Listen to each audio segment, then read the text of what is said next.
Calculate the molality of, आपको small m calculate करना है और आपको मोलालिटी जो है वो 1 मोलर NaOH सॉल्यूशन गिवन है।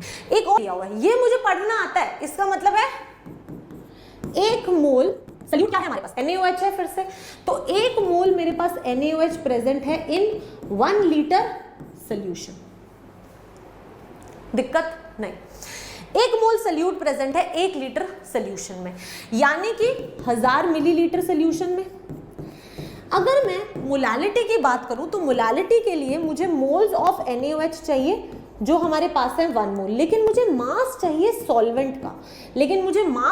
सॉल्वेंट का, ठीक है। तो अब आप ध्यान से देखो, आपके पास में सॉल्यूशन की वॉल्यूम है, ऑल्सो आपके पास में सॉल्यूशन की डेंसिटी है, तो क्या आप बेटा मास ऑफ सॉल्यूशन निकाल सकते हो? बिल्कुल निकाल सकते हो। डेंसिटी होता है मास बाय वॉल्यूम, तो अगर मास निकालना है तो डेंसिटी इनटू वॉल्यूम, ठीक है। तो मैं यहां से मास ऑफ सॉल्यूशन निकाल लेती हूं। मास ऑफ सॉल्यूशन जो है वो आ जाएगा डेंसिटी इनटू वॉल्यूम। डेंसिटी है 1.2, वॉल्यूम है 1000 which is equal to 1200 grams, ठीक है। हाँ, 1200 ग्राम्स। अब बेटा आपको ना सॉल्वेंट का मास चाहिए, आपके पास में सॉल्यूशन का मास है। अगर मैं कहीं से सल्यूट का भी मास निकाल लूं तो मैं सॉल्वेंट का मास निकाल सकती हूं, है ना। हाँ, आपके पास सल्यूट क्या है, NaOH, और मेरे को ये पता है NaOH का 1 मोल है, तो क्या आप मास ऑफ NaOH निकाल सकते हो? बिल्कुल निकाल सकते हैं मैम, बिल्कुल निकाल सकते हैं।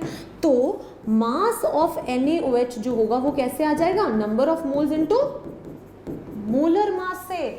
कब से ये करते आ रहे हैं हम? तो मैम नंबर ऑफ मोल्स कितने हैं, 1, मोलर मास कितना होता है 40 ग्राम्स पर मोल, यानी कि 40 ग्राम्स हो गया ना आपका मास ऑफ सल्यूट।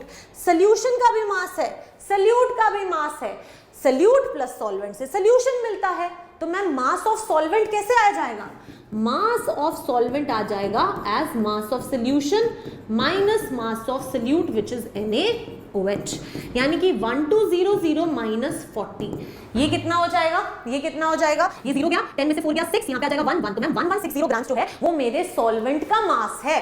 अब आपके पास में मोलालिटी निकालने के लिए हर एक चीज है, नीचे क्या चाहिए होता है, mass of solvent in kg, मेरे पास ग्राम्स में है, 1000 से डिवाइड करके kg में कर दूंगी, तो 1160 डिवाइडेड बाय 1000, ये किसके बराबर आ जाएगा, 1000 डिवाइडेड बाय 1160, तो यानी कि 100/116 मोलर जो है वो आपका करेक्ट आंसर होगा। इसको सिंपली